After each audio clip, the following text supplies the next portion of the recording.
জরিমানা করে এখন যে আমাদের তো দেশি পেঁয়াজের জন্য জরিমানা করে নাই, জরিমানা করছে এলসি পেঁয়াজের কারণে। এলসি পেঁয়াজি কাগজ কলমের পড়তা আছে 42 টাকা 43 টাকা, এগুলো আমরা 60 টাকা 65 টাকা 70 টাকা বেশি, এই কারণে জরিমানা করছে। আসলে তো এই বাংলাদেশে একটা আইপি নিতে 3 লাখ 4 লাখ টাকা ঘুষ নিয়েছে, কেউ পাইছে কেউ পায় নাই।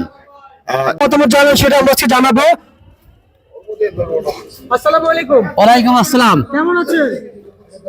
আছি খুব কষ্টে। কেন, হঠাৎ কি হয়েছে? পেঁয়াজের দাম একেবারে পড়ে গেছে। কি কোন? কেন, কি হয়েছে বাজারে? বিদেশ থেকে, ইন্ডিয়া থেকে পেঁয়াজ এসে আমাদের বাংলাদেশে প্রচুর পিস ঢুকছে। আমরা দেশি পিস খুবই বাজার ধস খেয়ে গেছে, খুবই কম বাজার, 60-এর নিচে বাজার। আমাদের প্রচুর পরিমাণে পিস খরচ হয়েছে চাষে, সারের ব্যাপক হারে দাম, সার, কীটনাশক, অন্যান্য যেমন বালাইনাশক, পচন রোধে প্রচুর পরিমাণে খরচ বেড়ে গেছে। শ্রমিকের দাম, লেবারের দাম বেশি, গাড়ি ভাড়া বেশি, কিন্তু পেঁয়াজের দাম একেবারেই নিম্ন, 60 টাকার নিচে। আমরা এভাবে কৃষকরা সবসময় পরিশ্রম করি, কিন্তু তার ফল আমরা পাই না।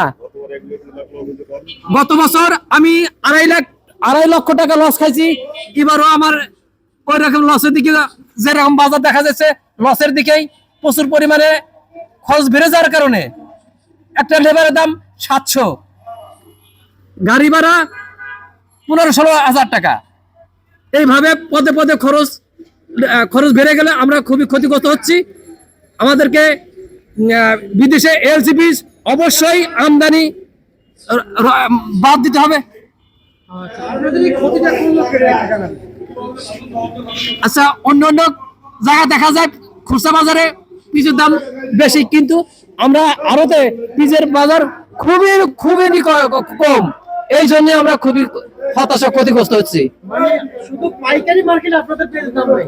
পাইকারি মার্কেটে পিসের দাম নাই, বাইরে বাজার ঠিকই আছে। বাইরে খুচরা বাজারে চড়া দামে বিক্রি করছে, মধ্যভোগীরা সুযোগ দিচ্ছে। আচ্ছা, মানে এটা যে পাইকারি মার্কেট, আর এই যে 100 টাকা বিক্রি পাইকারি, ওনাদের কাছে দাম বেশি। হ্যাঁ, আড়তদারের কাছে দাম বেশি নাই। আচ্ছা, সেটা তো আমরা পারি না, এটা পারে দেশের সরকার পারে। আমরা তো সব মুখ দিয়ে বললে হয় না, এটা করবে সরকার। সরকারের এত বড় মৌসুমে কেন বিদেশ থেকে এলসিপি ঢুকাচ্ছে বাংলাদেশে? আমাদের কি অবস্থা? আমি এনজিও থেকে 3 লক্ষ টাকার লোন নিয়ে আমি পিজের আবাদ করছি। যদি আমাদের যদি সুদ সহকারে, আমি তো নিজে পরিশ্রম করি, আমার ওয়াইফ, আমার পুরা বাচ্চা কাচ্চা দিয়ে পিজিরা কালি ভাঙতে হয়, প্রচুর পরিমাণে খরচ যায়। এই কারণে আমরা খুবই হতাশ। শুধু আমি একা না, আমার রাজবাড়ি জেলাদের যত কৃষক আছে একই অবস্থা। আচ্ছা, আমরা জানতে চাইবো, যেহেতু এই যে যারা আড়তদার আছেন ওনাদের তাহলে জরিমানা কেন করে সেটা আপনি যেটা বলতে পারছেন না।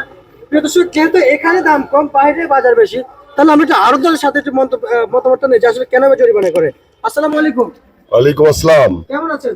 আলহামদুলিল্লাহ, ভালো আছি। একটু জানতে চাইবো, এই পাইকারি মার্কেটে নাকি দাম কম, এটা কৃষক বললো, কৃষক নিজে নাকি দেখে এসেছে খুচরা বাজার বেশি। অরিজিনাল কথা, আমাদের শ্যামবাজার 57 থেকে 60 টাকা স্পেস বিক্রি হয়েছে। এরকম গতকাল 2 থেকে 3 জায়গা টাকা দিয়ে গেছিলাম গতকাল রাত্রে, ওরা 90 থেকে 110 টাকা 1 কেজি করে বিক্রি করতেছে। এটা অরিজিনাল কথাই।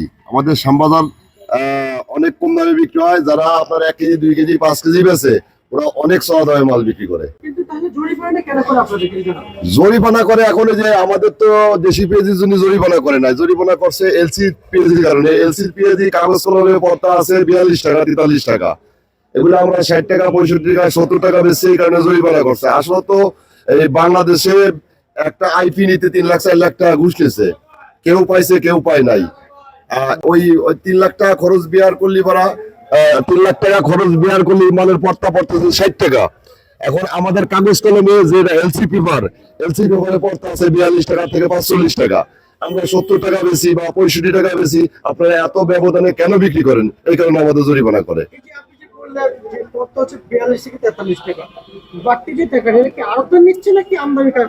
আমদানিকারকও নিতেছে না, আড়তদার নিতেছে। একটা আইপি নিতে পর্যাপ্ত পরিমাণে আগে ঘুষ নিচ্ছে, আর গুডস ছাড়া আইপি হয় নাই। আর মানে এই টাকাটা সেই দিকে গেল। হ্যাঁ, এখন আপনার 30 টনের আইপি যদি 2 লাখ টাকায় যাবে, ওরে কত খরচ পড়লো? কেজিতে 10 টাকা, 3 লক্ষ টাকা নিছে 30 টনের আইপি নেওয়ার জন্য। এখন মনে করেন কেউ পাইছে আইপি, কেউ পায় নাই।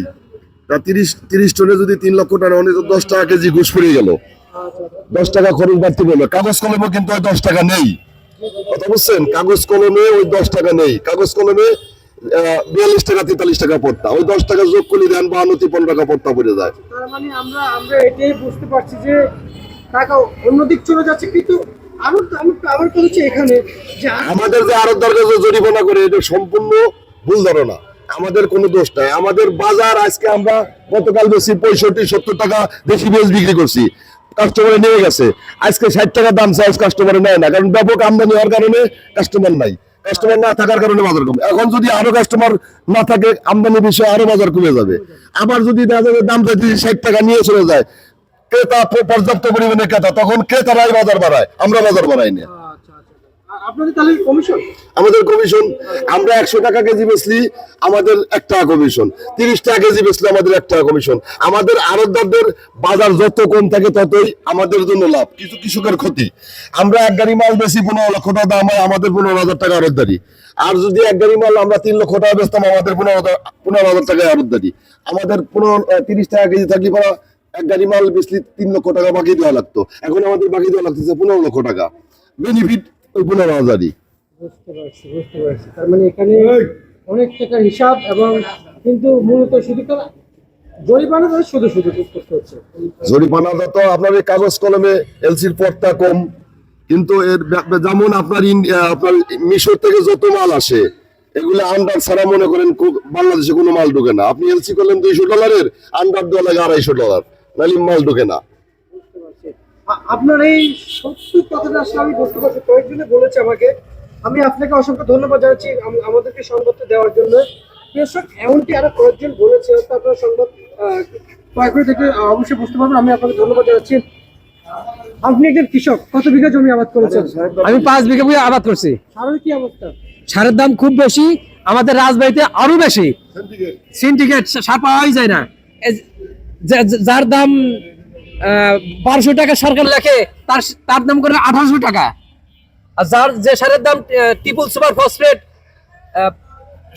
1600, ওর দাম 2900 টাকা। এভাবে ইউরিয়ার প্রতি কেজি 30 টাকা 32 টাকা, পটাশ 27-28 টাকা প্রতি কেজি। তারপরে আরো অন্যান্য সঙ্গে যেমন পচানোর ওষুধ, কার্বনডিজিম, ম্যানকোজেব, সাইফারমক্সিলিন, এসব সপ্তাহে দিতে হয়, নাহলে পিস পচে যায়। এই কারণে এখানে দিতেই হবে, নাহলে পিস গাছ নষ্ট হয়ে যাবে, প্রচুর পরিমাণ খরচ ভেঙে যায়। আবার পিজের ফুল ওঠে, এগুলো ভেঙে দিতে হয়। একটা লেবারের দাম 700 থেকে 800 টাকা। আচ্ছা, বুঝতে পারছি। আপনাকে আমরা ধন্যবাদ জানাচ্ছি আজকে যে আপনি পেঁয়াজ বিক্রি করেছেন। কত বিক্রি করেছেন একটু জানাবেন? আমি পিস বিক্রি করে পাইনি। সকালে আমার পিসের দাম 60 টাকা করেছিল, কিন্তু এমন পিস হওয়ার কারণে আমার পিস ছিল রাস্তার বাইরে, ওইখানে কাটাই করতে যায় না, এত ভিড় ছিল। আমার পিস এখন পরে আছে, আমি পিস বিক্রি করতে পারিনি। আচ্ছা। আর অপরদিকে আপনার কাছে একটু জানতে চাইবো যে ব্যবসায়িক যা বললো, সবগুলো কি সত্যি না ভিত্তি একটু জানাবেন? আপনি কৃষক, সত্য কথা বলেন। আমি যা জানি, ব্যবসায়িক যা বললো সেটা একটু বলেন। আচ্ছা, এটা উনি যা বলছে কথাটা সঠিক। উনি কিন্তু চলে গেছে, এখন কিন্তু নাই। না, উনি চলে গেছে। আমাদের পিস হচ্ছে বিশেষ করে এই যারা পিস আমদানি করছে ঘুষ ঘাস দিয়ে, কিন্তু আমাদের কৃষকের ক্ষতি করছে। কৃষক আছে কথা বলছে, তার মানে কথাটা বুঝে যায় আসলে উনি যা বলছেন আড়তদার সম্পূর্ণ কথা সত্যিহীন। আর হচ্ছে সর্বোচ্চ পেঁয়াজের মূল্য কত চাচ্ছেন আপনি? আচ্ছা, সবচাইতে মূল্য 70 টাকা থাকলে পারে, এর মধ্যে 70-75 কৃষকও বাঁচবে, ভোক্তারা বাঁচবে, সবাই বাঁচবে। আপনারা তো এক কথাই বলুন, আপনাদের পথের কাটা এলসি। আমাদের পথের কাটা এলসি, আমাদের এলসি দাম কেমন দেখলেন একটু জানাবেন? এলসির দাম কম, 60-65 টাকা আর কি এলসি। হ্যাঁ, এই যে এলসি আমাদের মহা সর্বনাশ করছে। আমি অনেক টাকা লোন নিয়ে খ্যাত করছি, দেখেছে কি আমি সারা বছর খাটিছি, আমার পরিবার খাটছে, সবাই খাটিছি, কিন্তু দেখা যাচ্ছে আজ যে টাকা খরচ করছি সেই টাকা, কিন্তু আমার লাভটা কোন জায়গায়? আমি যে এক জায়গায় কামলা দিলে পারে প্রত্যেকদিন 700 টাকা পাতাম, কিন্তু সেটাও আমি পাচ্ছি না। বুঝতে পারছি। ঠিক আছে, আপনাকে ধন্যবাদ। আসলে কৃষকের যে দুঃখ আসলে কেউ বুঝার মতো নয়, এমনটি বুঝে যাচ্ছে। আর কেউ কি বুঝবে এই কৃষকের কথা, এই কৃষকের দুঃখ? সামনে কি কৃষকরা এভাবেই আস্তে আস্তে হারিয়ে যাবে, নাকি কৃষকরা আবারও গর্জে উঠবে? প্রশ্ন জাতির কাছে এমনটি দিচ্ছেন কৃষকের কথায়, এটাই বোঝাচ্ছে। প্রিয় দর্শক, এই ছিল আজকের সর্বশেষ